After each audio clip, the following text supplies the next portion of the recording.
स्वागत है आप सभी लोगों का मेरे चैनल H2T में। आज के शो रॉकेट मंडे में हम बात करेंगे आयन प्रोपल्शन के बारे में।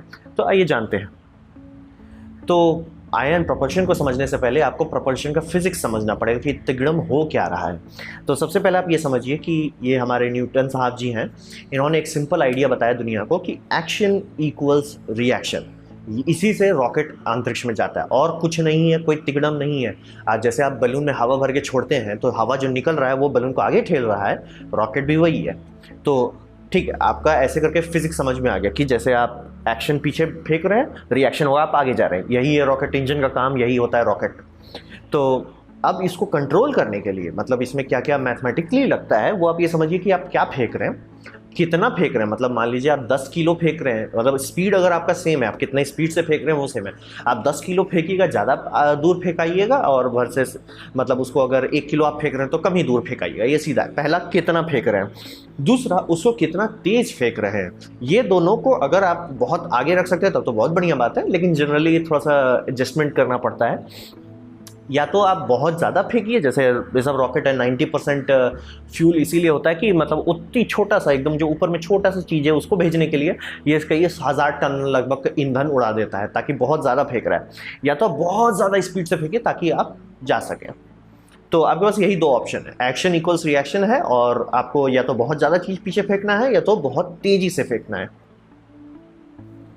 तो आयन थ्रस्टर यहाँ पे आता है, और आयन थ्रस्टर्स ये समझिए कि वो ऑक्सीडेशन को हटा के आयनाइजेशन का इस्तेमाल करता है ना। ऑक्सीडेशन तो आपको पता ही है कि जब भी कोई भी चीज़ ऑक्सीजन से रिएक्ट करती है तो उसे हम लोग कहते हैं ऑक्सीडेशन, यानी कि जलना। तो जैसे आप केरोसिन जलाते हैं, जो कि RP1 है, जो कि फाल्कन 9 रॉकेट में इस्तेमाल किया जाता है, वो ऑक्सीजन के साथ जलता है, ऊर्जा देता है और आगे निकल जाता है। और इसी तरह से आप ये समझिए कि कुछ भी हो, आप हाइड्रोजन इस्तेमाल कर रहे हैं, आप नाइट्रस ऑक्साइड इस्तेमाल कर रहे हैं, आप कुछ भी कर रहे हैं, आप उसको एंड में ऑक्सीजन से ही मिला रहे हैं। तो ऑक्सीडेशन ही आपका मेन काम कर रहा है। ये आयन इंजन में वो ऑक्सीडेशन का स्टेज ही नहीं है, उसको आप पूरा स्टेज ही हटा डालें। तो ऑक्सीडेशन की जगह पे आप आयनाइजेशन कर रहे हैं। जैसे कि ही आपको ऑक्सीडेशन के लिए दो चीज़ चाहिए होता है, ईंधन और ऑक्सीजन। ठीक है, आपको ईंधन कुछ भी हो, केरोसिन हो, मीथेन हो, लिक्विड हाइड्रोजन हो, आपको ऑक्सीजन तो चाहिए ही ना। वैसे ही इसमें भी दो चीज़ चाहिए होता है।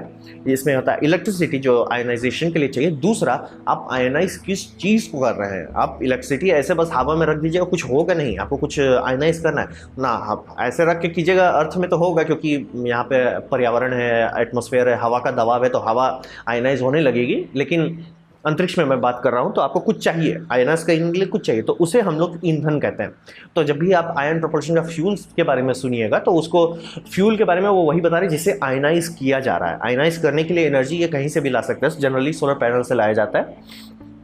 तो ठीक है, तो आप बोलोगे ठीक है इतना तिगड़म क्यों कर रहे हैं। पहला, माइलेज।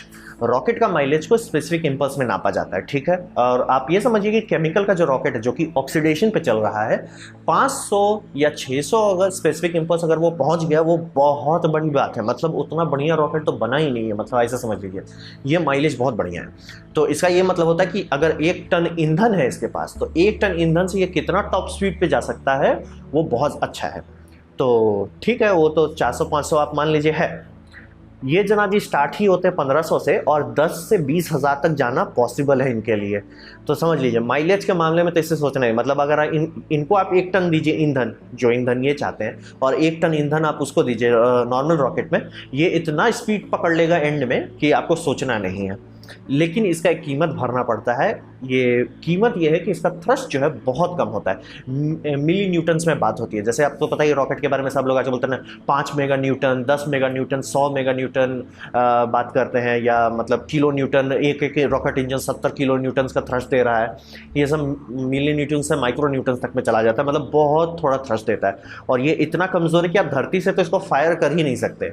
मतलब आप धरती में आयन इंजन इस्तेमाल किया कुछ होगा नहीं, और अगर आप बहुत मेहनत भी किए तो भी वो ले नहीं जा पाएगा ऊपर, बहुत कम थ्रस्ट देता है। अंतरिक्ष में इसलिए काम करता है कि हवा नहीं है तो स्लो नहीं हो जाएगा, मतलब ड्रैग के कारण आपको ज़्यादा ऊर्जा नहीं खर्च करना है। तो ये कीमत भरता है कि बहुत धीरे से थ्रस्ट मिलता है, मतलब इसको चला के छोड़ दीजिए, लाइक छोटा सा एकदम करके चलता रहेगा। तो इसका फ़ायदा क्या है? अगर ये ज़मीन से उठा भी नहीं सकता तो फ़ायदा क्या है? तो सबसे पहले ये समझिए कि इसका ईंधन का रिक्वायरमेंट बहुत कम होता है। तो मतलब जैसे मान लीजिए आप सैटेलाइट रख दिए ऑर्बिट में, उसका ऑर्बिट के लिए हम लोग कहते हैं स्टेशन कीपिंग। स्टेशन कीपिंग के लिए थोड़ा ईंधन जलाया जाता है कि भैया वो वापस उसका ऑर्बिट मेंटेन रह सके। तो उसके लिए आपको ईंधन डालना पड़ेगा। तो आप समझिए सैटेलाइट में आपका एक लिमिट है कि भैया मेरा सैटेलाइट 10 किलो का होना चाहिए। तो अब उस 10 किलो में आप 5 किलो का ईंधन तो नहीं डालिएगा ना, बोले सैटेलाइट ही आपका कोई काम का नहीं रह जाएगा। उतना छोटा उतना जगह अगर आप ईंधन को दे दिया, तो ये जो कि ईंधन बहुत कम इस्तेमाल करता है, इसलिए मतलब कुछ किलो में आपका काम निपट जाएगा। मतलब 1-2 टन की जगह आपको कुछ किलो में काम निपट रहा है। तो इसलिए कोई भी जो इसको इस्तेमाल करता है उसको ये फ़ायदा मिल जाता है कि भैया ठीक है, मतलब आपका जो भी वजन आप रॉकेट के ऊपर रख के फेंके स्पेस में, उसमें आपको कितना ईंधन चाहिए था वो बहुत कम हो गया। ठीक है। दूसरा, ये रॉकेट इंजन चूंकि बहुत कम पावर देता है, लेकिन ये कंटिन्यूसली चलाया जा सकता है। जैसे ये इंजन है जो डॉन स्पेसक्राफ्ट में इस्तेमाल, डॉन या डीप, मतलब बहुत सारे स्पेसक्राफ्ट में इस्तेमाल किया गया। ये चला के आप छोड़ सकते हैं। रॉकेट इंजन एक तो ईंधन इतना स्पीड से खाता है कि फ्यूल आप दे नहीं सकते उसको कंटिन्यूसली, मतलब वो पूरा टैंक 5 से 6 मिनट में ख़त्म कर देगा। और अगर आप मान लीजिए कोई बहुत बड़ा टैंक दे भी दिया, मतलब अंतरिक्ष में ही जोड़ते गए, आप बहुत लाख करोड़ लीटर का आप टैंक बना दिए, वो आप चला नहीं सकते बहुत लंबा देर, क्योंकि इंजन पिघल जाएगा। मतलब कितना भी बढ़िया बनाए वो या तो फटेगा या तो पिघलेगा। तो इंड्योरेंस के मामले में रॉकेट इंजन मतलब ये 5-6 मिनट तक ही चल सकता है। तो इसका इंड्योरेंस कई साल तक का जा सकता है। और जो जो अभी तक इस्तेमाल किया गया उसमें से कई महीने तक कंटिन्यूसली चले। 2-3 दिन कंटिन्यूसली चलाना इनके लिए कोई बड़ी बात नहीं है, मतलब 2-3 दिन तक इनका इंजन चलता रहेगा। तो इंड्योरेंस के मामले में इसे तो बात ही नहीं करना है। प्लस ये बहुत जेंटल और कंट्रोलेबल है। तो जेंटल का तो आपको पता ही है, जिसमें थ्रस्ट है ही नहीं तो जेंटल तो हो ही गया। दूसरा कंट्रोलेबल है, जैसे कि आपको पता है कि रॉकेट के बारे में जब भी कोई बात करता है कि थ्रॉटेबल इंजन है, तो थ्रॉटल ऐसा नहीं होता ना कि 0% से 100% तक है। थ्रॉटल जनरली 100% से 70% तक आप अप डाउन कर सकते हैं। ऐसा नहीं दिया जाता आपको कोई रॉकेट इंजन की हाँ एकदम 0 तक कम कर दी या 10% तक भी आ गया, ऐसा नहीं होता है।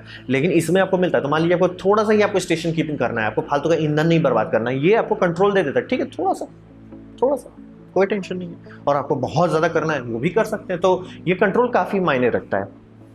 और अगर इसका पार्ट्स देखना चाहते हैं कि कितने पार्ट्स हैं, इसमें बहुत कम पार्ट होता है। क्योंकि ये समझिए एक तौर से टीवी में जैसा होता था कैथोड रे ट्यूब, ये उसी टाइप का तिगड़म है कि मतलब एक जगह से इलेक्ट्रॉन गन फायर कर रहा है जिसमें जीनॉन डाली जा रही है, दूसरा एक नेगेटिव ग्रेड है, आयनाइजेशन हो रहा है और उसको मैग्नेट से एक्सेलरेट किया जा रहा है। और इसमें ये भी बात हो जा रही है कि एक तरफ से पॉजिटिव आ रहा है, दूसरी तरफ से नेगेटिव जा रहा है, तो ये काफ़ी एक्सेलरेशन मिलता है। फिर ये नेगेटिव साइड से जब निकल जा रहा है पॉजिटिव आयंस, तो वापस ना खींच जाए, क्योंकि समझ रहे हैं आप नेगेटिव साइड से पॉजिटिव को फायर किए हैं तो वापस आ जाएगा ना, क्योंकि ये नेगेटिव है।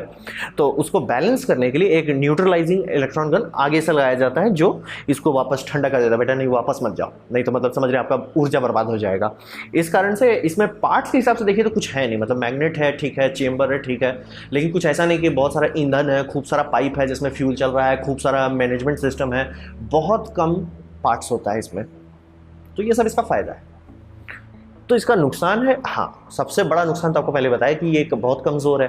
और जब मैं ये बात कर रहा हूँ कि अंतरिक्ष में काम कर सकता है, तो ऐसा नहीं है कि जैसे मान लीजिए आप सैटेलाइट है, आप तो जैसे मेरा ऑर्बिट का एपिसोड जो पिछले मंडे को देखा होगा कि डिब्री होती है अंतरिक्ष में, जो कि काफ़ी सारे कचरे उड़ रहे हैं, तो उससे बचाने के लिए अगर आप ये इंजन फायर किए, आपका कुछ होने वाला नहीं, आप भिड़ जाइएगा। उसको मतलब समझिए 1-2 दिन लग जाएगा वापस हटने में। तो आपको मान लीजिए कुछ पकड़ाया कि अरे ये 30 मिनट में भिड़ने वाला है, ये इंजन आपके कोई काम का नहीं है। ये अंतरिक्ष में है तब भी, तो ये समझिए ऐसा नहीं है कि ये धरती से नहीं निकल सकता, ये अंतरिक्ष में भी बहुत धीरे काम करेगा।